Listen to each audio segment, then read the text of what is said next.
What's up guys, Scorpop here. Today I'm going to be explaining how to solo the entirety of Black Temple as a hunter in Cataclysm Classic. If you have any questions about my specialization or spec, let me know in the comments.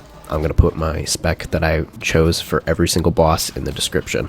So first off, I should explain the trash. The trash doesn't really require a lot of thought, to be honest. As long as you're familiar with hunter soloing, a lot of this trash shouldn't provide much of a challenge.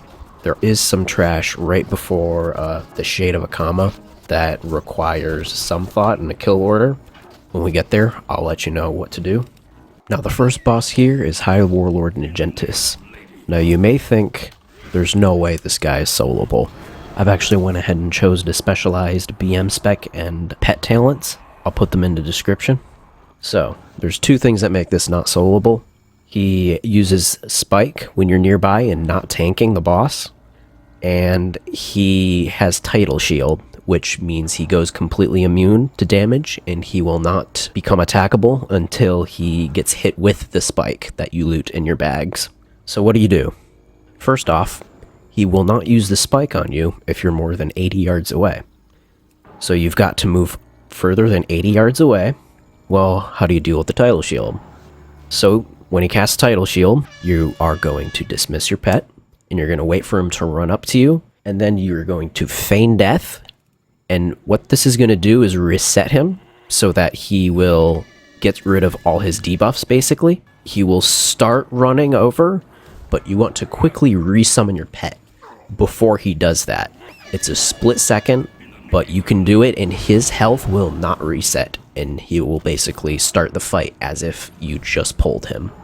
This does take some effort and practice to get down on a consistent level, but once you get it down, this boss really isn't that bad. You just need to get the timing right on resummoning your pet, knowing when to start dismissing your pet, and once you get that down, you can actually kill this boss quite easily. You're essentially having your pet solo the boss.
Lord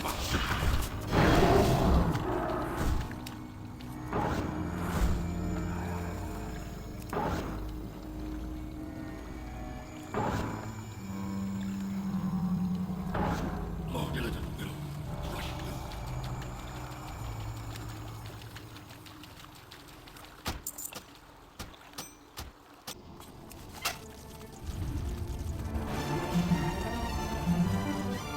Supremus is a boss that requires no introduction and also no explanation because he's a fucking tank and spank. He is not even hard at all. Burn him down, easy GG. Although you should stand out of the volcanoes if you can.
Okay, so the big thing here you need to watch out for is the Cyclone Totem. So this is why your main focus is going to be killing the Mystics first. They are the ones that place the totems down, and so they're going to cause trouble for you if you place that Cyclone Totem down. So do your best to kill the Mystics first. Second in priority is going to be the Primals, because they are the one that actually put Wyvern Sting on you and it makes you sleep for a couple of seconds, and that can be quite annoying. So Mystics first, Primal second, after that just kill the rest.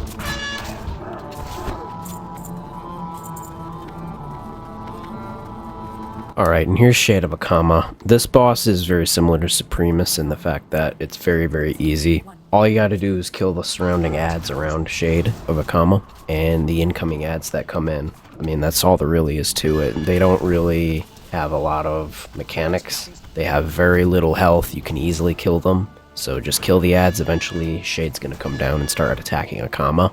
And then you just kill the Shade, and that's pretty much it.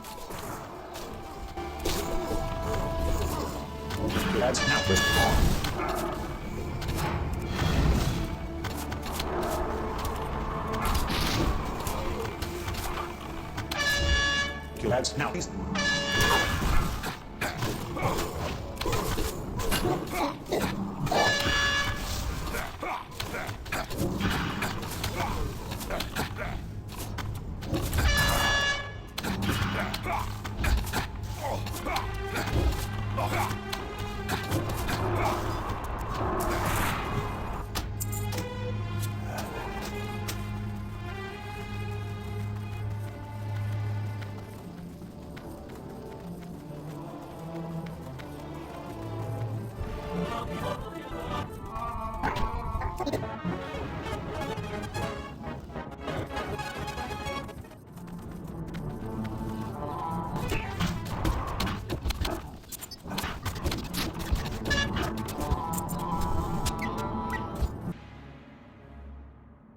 Teron Gorefiend is actually a fight that's quite easy for non-pet tank classes, so it's essentially a tank and spank if you have no pet. But if you do have a pet, this fight's going to be a bit trickier because if you're not tanking, you're going to get a debuff on you eventually called Shadow of Death, which is going to kill you in 1 minute. So now the question is, how do you deal with it? So to start the fight off, you're going to pop all CDs and just burst into him as much as possible. Just absolutely lay into him. I pre-potted and everything. You're going to do this until he starts casting Shadow of Death. Then you are going to feign death before he has the chance to cast it on you, and you're going to stay feign death. And now this is why you're going to take BM with a Spirit Beast pet. You are essentially just going to sit there and feign death while your Spirit Beast kills the boss. In order to keep your Spirit Beast alive, you're going to use Spirit Mend on the Spirit Beast, which is its special ability, along with Cower. He has a Berserk timer of 10 minutes, so you're going to stay here for about 5 minutes. Once 5 minutes has passed, you're going to press Dismiss Pet. And now you're going to kite him around until Feign Death comes back off cooldown. And while you're doing this, you need to continue laying on him. Just try and DPS as much as possible. Once Feign Death is back off cooldown, you can allow your pet to just naturally take aggro back. Once it's got aggro, he should cast Shadow of Death on you quite soon, but keep laying on him, and then as soon as you see the cast of Shadow of Death come back out, Feign Death again, and stay there, and repeat as you did the first time. And now it's good to have a timer going, because since his Berserk is 10 minutes, once 9 minutes have passed, you're going to get up, pop all CDs, and burn him down. And hopefully you have the DPS and gear to kill him before he kills you.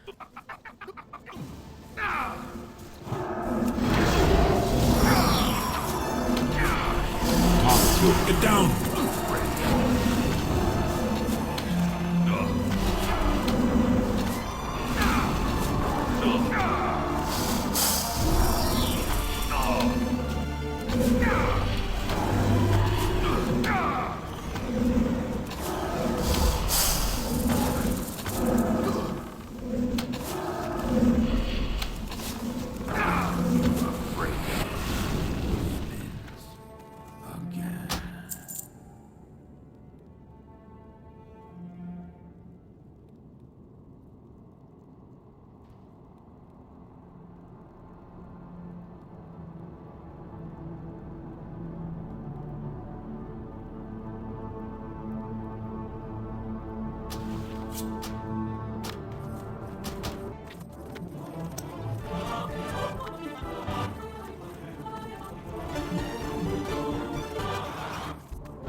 Gurtogg Bloodboil is another relatively easy boss. He's essentially a tank and spank with a slight twist, so it's going to start off as a tank and spank. As the fight goes on, your pet's going to get a stacking debuff that does more and more damage over time, and he's eventually going to put a buff on you called Fell Rage, which actually increases your damage. Sometimes he also likes to disorient your pet, which means he comes running for you. When that happens, you can feign death. So while you're DPSing him down, eventually the stacks on your pet will get very high, and they'll start doing a lot of damage. When that happens, you need to dismiss your pet, summon a new one, throw misdirect up, and then quickly feign death so you don't get full aggro. Other than the pet swap, it's basically a tank and spank. Whenever he gets disoriented, again, you can feign death. And if you do get attacked by the boss, you can deterrence to help mitigate that as much as possible, but it shouldn't be too much trouble.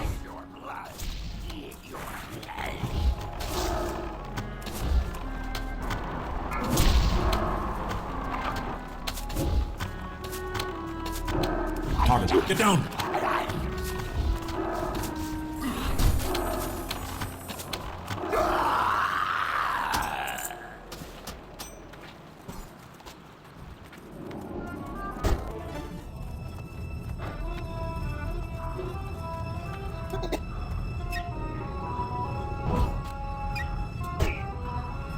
I'm warning you right now, you don't want to solo this boss. You think you do, but you don't. If you insist on soloing this boss, You're going to use a pet move to command to move it far away, and then you're going to start kiting this boss. All healing in this phase is reduced by 100%, which means you cannot heal at all. The fun thing about phase 1 here is that he basically completely ignores your pet. He will only attack your pet if you are in feign death and actively standing still, doing nothing. But as soon as you move again, he will run directly for you. To abuse this, from time to time, you can stay in feign death and let your pet attack, just to get some extra damage on the boss and to get some much needed distance in order for you to kite more effectively. I would highly recommend using Glyph of Raptor Strike here to reduce damage by 20% because you are always going to be in melee range of the boss here, basically. Do your best to DPS this boss while kiting him. That's basically all this is. It's all hoping that you kill him before he kills you.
Between intermissions here, these enslaved souls will heal you when you kill them, which is going to help you a lot for the next phase, which is by far the worst phase and fight in this entire instance.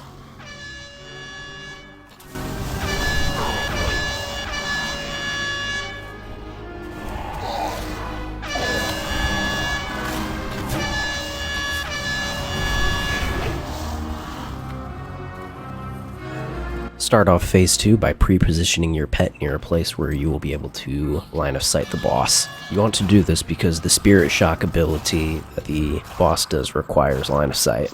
All healing in this phase is increased by 100%, which is double that of normal. So if you start getting low, I would highly recommend going out of line of sight and feigning death and using dense Ember Silk bandages. All damage you deal is reflect damage in this phase, so the phase will be very long. This fight took 19 minutes, and 15 of those minutes were this phase only. If she puts Rune Shield up, which she very often does, you can dispel it using Trank Shot. Chimera Shot is a pretty safe ability to cast because the Chimera Shot has a side effect of healing you, and since everything deals reflect damage, it kind of cancels each other out. Make sure the misdirects go off. You have to make sure your pet has threat. If your pet doesn't manage to get threat due to all the disorients, you might end up wiping because she's going to be attacking you, and she actually casts Spirit Shock a lot if she's on focus on you, so you'll probably end up dying to that. Deterrence is also a very good cooldown to use here if she's focused on you. It will deflect the Spirit Shocks, so that will keep you safe for a good 3 seconds. You can use this opportunity to cast a Misdirection, cast a Mend Pet, and make sure your pet stays alive. For this fight, I specifically specced into Silencing Shot as well to help interrupt Spirit Shocks whenever I have the opportunity to do that. Not really needed since I didn't really do it a lot of times in this fight, but whenever the opportunity presents itself, it's a good thing to do. This is a mission. This boss is a mission.